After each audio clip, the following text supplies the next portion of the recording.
دوستو، واقعہ کربلا مانو اتہاس کا ایک ایسا واقعہ ہے جو مظلوم کو ظالم کے خلاف آواز اٹھانے کے لیے پریرت کرتا رہے گا۔ محرم کا مہینہ اسلامی کیلنڈر کا پہلا مہینہ ہے۔ عام طور پر لوگ نئے سال کی خوشیاں مناتے ہیں، لیکن یہ مہینہ اتہاس کے ایک ایسے سچے قصے کو اپنے اندر سمیٹے ہوئے ہے جس کو یاد کر کے آج بھی لوگ اپنی آنکھوں کے آنسوؤں کو نہیں روک پاتے۔ کیا آپ کو پتا ہے آج سے تقریباً 1400 سال پہلے اسلامک دنیا میں ایسا کیا ہوا تھا جس کی وجہ سے دنیا کے کروڑوں لوگ آج بھی غم زدہ نظر آتے ہیں؟ یہ مہینہ اسلام کے اتہاس کا وہ مہینہ ہے جس نے اس مذہب کو شروع ہوتے ہی ختم ہونے سے بچا لیا، جس نے اسلام کے انسانیت والے اینگل کو دنیا کے سامنے لا کر رکھ دیا۔ آج ہم آپ کو اسلامی اتہاس کے اس چیپٹر سے روبرو کرانے والے ہیں جس کو ہم کربلا کے نام سے جانتے ہیں۔ کربلا کے واقعے کا اصل بیک گراؤنڈ کیا ہے، آئیے آپ کو ڈیٹیل میں سمجھاتے ہیں۔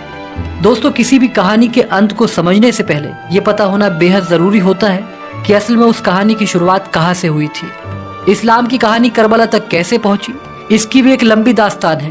فی الحال ان شارٹ اتنا سمجھ لیجئے کہ جب اللہ کے آخری پیغمبر حضرت محمد مصطفیٰ صلی اللہ علیہ وسلم نے اسلام دھرم کی شروعات کی تو عرب کے لوگوں کو دھیرے دھیرے اللہ کے نبی کا پیغام پسند آیا اور اسلام دھرم کے ماننے والوں کی تعداد بڑی تیزی کے ساتھ بڑھنے لگی۔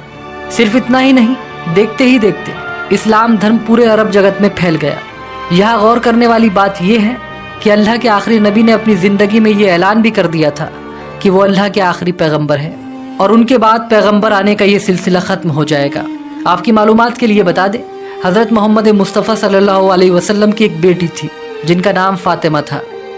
اللہ کے نبی نے اپنی بیٹی کی شادی اپنے چچا حضرت ابو طالب کے بیٹے حضرت علی سے کرا دی۔ جانکار بتاتے ہیں حضرت علی نے اسلام کو عوام تک پہنچانے میں بہت ہی مہتوپورن یوگدان ادا کیا تھا۔ یہی وجہ تھی کہ زیادہ تر لوگ یہ چاہتے تھے کہ پیغمبر صاحب کے بعد اسلام کی سرپرستی حضرت علی کو ملے۔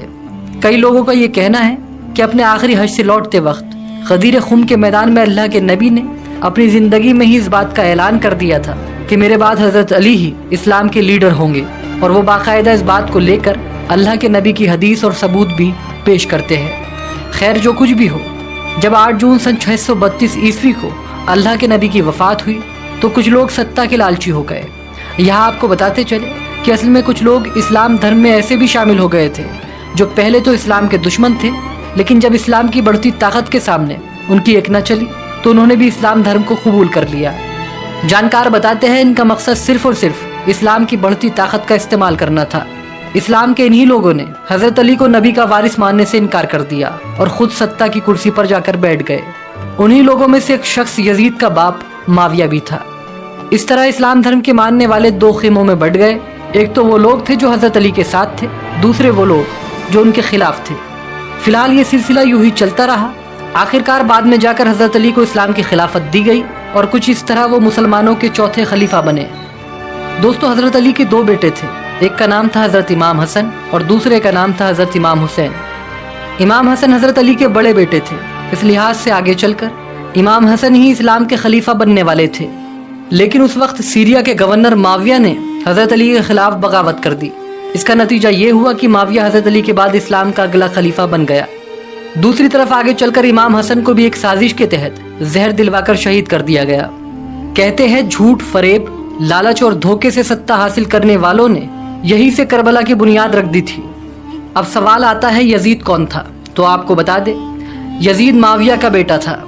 اتہاس میں ملتا ہے یزید ایک کیریکٹر لیس، شرابی اور مکار قسم کا انسان تھا، لیکن دوستو معاویہ نے خلافت کی شرطوں کو توڑتے ہوئے یزید کو اسلام کا اگلا خلیفہ گھوشت کر دیا۔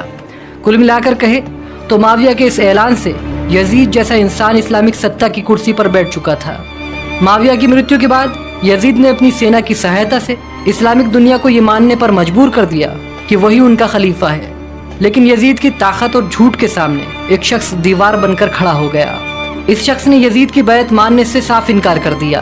یزید کی بیعت نہ ماننے والے اس شخص کا نام تھا امام حسین۔ جانکاری کے لیے بتا دیں، حضرت امام حسین اللہ کے نبی کے نواسے اور حضرت علی کے چھوٹے بیٹے تھے۔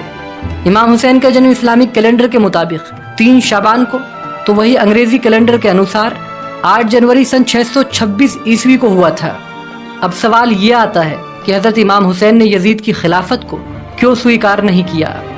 دوستو، بے شک یزید چھل اور جھوٹ سے خلافت تو حاصل کر چکا تھا، لیکن کیونکہ حضرت امام حسین اللہ کے نبی کے نواسے تھے اس لیے یزید کے لیے یہ ضروری تھا کہ امام حسین اس کی ستہ پر اپنی مہر لگا دیتے۔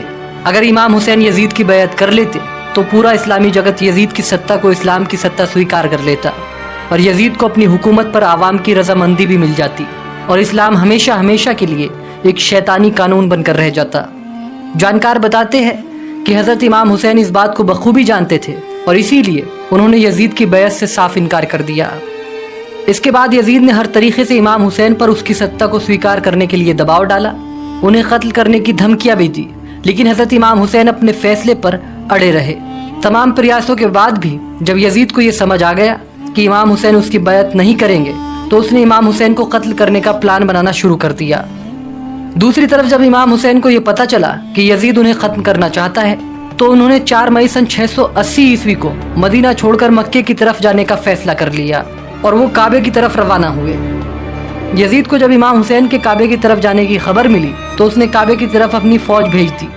تاریخ میں ملتا ہے کہ وہ امام حسین کو کعبے کے اندر ہی قتل کروانا چاہتا تھا، لہٰذا جب حضرت امام حسین کو اس بات کا پتہ چلا تو وہ عراق کے ایک شہر کربلا کی طرف چل دیے۔ وہ یہ چاہتے تھے کہ کعبے کے آس پاس خون خرابہ نہ ہو اور یہی سے کربلا پہنچنے کی سفر کی شروعات ہوتی ہے۔ اس کے بعد حضرت امام حسین 2 محرم سن 61 ہجری کو کربلا پہنچ گئے۔ انگریزی کیلنڈر کے انوسار یہ اکتوبر کا مہینہ اور سن 680 عیسوی تھا۔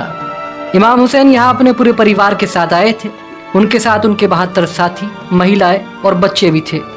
امام حسین کے کربلا جانے کی ایک وجہ یہ بھی تھی کہ عراق اور کوفے کے لوگ انہیں خط لکھ کر بلا رہے تھے، جس میں وہ لکھ رہے تھے کہ اے نبی کے نواسے، یزید کے ظلم و ستم سے ہماری حفاظت کرو۔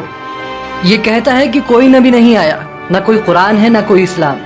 یہ حلال کو حرام اور حرام کو حلال میں تبدیل کر دینا چاہتا ہے، لہٰذا اگر آج آپ ہماری نصرت کو نہ آئے تو ہم روز محشر آپ کے نانا سے شکایت کریں گے کہ وقت کا حکمران ظلم کرتا رہا اور آپ کا نواسا خاموش رہا۔ جس کے بعد حضرت امام حسین کربلا پہنچے۔ تاریخ میں ملتا ہے کہ انہوں نے کربلا پہنچ کر کچھ زمین خریدی اور وہاں اپنے خیمے لگا لیے۔ امام حسین کو لگتا تھا کہ کربلا میں انہیں لوگوں کا سمرتھن ملے گا، لیکن ایسا نہیں ہوا۔ کوفے اور عراق کے وہ لوگ جو انہیں دن رات خط لکھتے تھے، یزید کے ڈر سے ان سے ملنے تک نہیں آئے۔ دوستو، کربلا کے اس واقعے کو ایک جنگ کہنا صحیح نہیں ہوگا، کیونکہ جنگ تو تب ہوتی ہے جب دونوں طرف سے جنگ کی خواہش ہو۔ امام حسین اپنے صرف 72 ساتھیوں کے ساتھ کربلا آئے تھے، ان کا مقصد جنگ کرنا نہیں تھا، لیکن یزید نے اپنی 1 لاکھ سے زیادہ کی سینا کو کربلا کی طرف روانہ کر دیا۔ یزید کا مقصد صاف تھا، وہ امام حسین کو زندگی کا ڈر دکھا کر ان سے بیعت لینا چاہتا تھا۔ اس کے بعد یزید کی سینا نے کرورتا کی حدیں پار کر دی۔ کہتے ہیں پرانے زمانے میں جو جنگیں ہوا کرتی تھی ان کے کچھ نیم قانون ہوا کرتے تھے، مثلاً بچوں اور مہیلاؤں پر حملہ نہیں کیا جائے گا، کسی بھی حالات میں پانی بند نہیں کیا جائے گا، اس کے علاوہ نہتوں پر بھی وار نہیں کیا جائے گا۔ یہ سب جنگ کے کچھ اصول ہوا کرتے تھے، لیکن کربلا کی جنگ میں یزید کی سینا نے ان سبھی نیم قانون کو توڑ کر کرورتا اور حیوانیت کی ایسی داستان لکھی جو آج بھی انسانی دماغ کو جھکجور کر رکھ دیتی ہے۔ تاریخ میں ملتا ہے کہ یزید نے پہلے تو حضرت امام حسین کو سینا کا ڈر دکھایا، لیکن اس کے باوجود بھی انہوں نے یزید کی بیعت سے صاف انکار کر دیا۔ اپنی بات نہ بنتے ہوئے دیکھ کر یزیدی فوج نے حضرت امام حسین اور ان کے ساتھیوں پر 6 محرم کو پانی بند کر دیا۔ تاریخ میں ملتا ہے امام حسین کے چھوٹے چھوٹے بچے 3 دن کے بھوکے پیاسے تڑپتے رہے، لیکن یزیدی سینا کو ان پر ترس نہ آیا۔ یزید کی سینا کربلا میں کیسی حیوانیت پر اتر آئی تھی، اس کا اندازہ اس بات سے لگایا جا سکتا ہے کہ جب حضرت امام حسین کا 6 ماہ کا چھوٹا سا بچہ علی اصغر پیاس کی شدت کی وجہ سے اپنے چھوٹے سے جھولے میں تڑپنے لگا، تب امام حسین اپنے 6 ماہ کے بیٹے علی اصغر کو یزید کی سینا کے سامنے لے گئے۔ انہوں نے یزید کی سینا سے کہا کہ تمہاری لڑائی مجھ سے ہے، اس 6 ماہ کے بچے نے تمہارا کیا بگاڑا ہے؟ یہ بچہ پیاس سے تڑپ رہا ہے، کم سے کم اس بچے کو تو پانی دے دو۔ تاریخ میں ملتا ہے حضرت امام حسین کی یہ باتیں سن کر یزید کی سینا میں کھلبلی مچ گئی۔ سینا کے کچھ سینک بچے کو دیکھ کر منہ چھپا کر رونے لگے، لیکن یزیدی فوج کے ایک کمانڈر جس کا نام ہرملہ تھا، اس نے 3 منہ والا تیر اس چھوٹے سے بچے کی طرف چھوڑ دیا۔ یہ تیر سیدھا علی اصغر کے گلے پر جا کر لگا۔ امام حسین کا یہ چھوٹا سا بچہ وہیں پر شہید ہو گیا۔ کربلا کے میدان میں یہ کرورتا کی انتہا تھی۔ دوستو، کہا جاتا ہے حضرت امام حسین کی جنگ ٹالنے کی تمام کوششوں کے بعد جب یہ طے ہو گیا کہ اب یہ جنگ کرنی ہی ہوگی، تب انہوں نے جنگ سے 1 دن پہلے یعنی 9 محرم کو اپنے سبھی 72 سپاہیوں کو ایک خیمے میں جمع کیا اور خیمے کے اندر جل رہے چراغوں کو بجھا دیا رات کے اندھیرے میں چراغوں کو بجھا کر حضرت امام حسین نے اپنے ساتھیوں سے کہا کہ یزید مجھے قتل کرنا چاہتا ہے، اس جنگ میں جو بھی میرا ساتھ دے گا وہ بھی مارا جائے گا، میں نہیں چاہتا کہ میری وجہ سے کوئی قتل ہو، تم لوگوں میں سے جو کوئی بھی یہ جنگ چھوڑ کر جانا چاہتا ہے وہ جا سکتا ہے، مجھے اس سے کوئی شکایت نہیں ہوگی، یہاں سے جانے والوں کو یزید کی فوج کچھ بھی نہیں کرے گی، کسی کے قدم مجھے دیکھ کر نہیں رکے، اس لیے میں نے اندھیرا بھی کر دیا ہے، آپ لوگ اپنے فیصلے کے لیے پوری طرح سے آزاد ہے، تاریخ میں ملتا ہے۔ ایسا بول کر حضرت امام حسین نے کچھ دیر خیمے کو اندھیرے میں ہی رکھا، کچھ دیر کے بعد جب چراغ جلے تو 72 کے 72 سپاہی امام حسین کے ساتھ ہی کھڑے رہے، کوئی اپنی جگہ سے ایک قدم بھی نہیں ہلا۔ وفاداری کی ایسی مثال بھی کربلا سے پہلے دنیا نے نہیں دیکھی تھی۔ ہمارے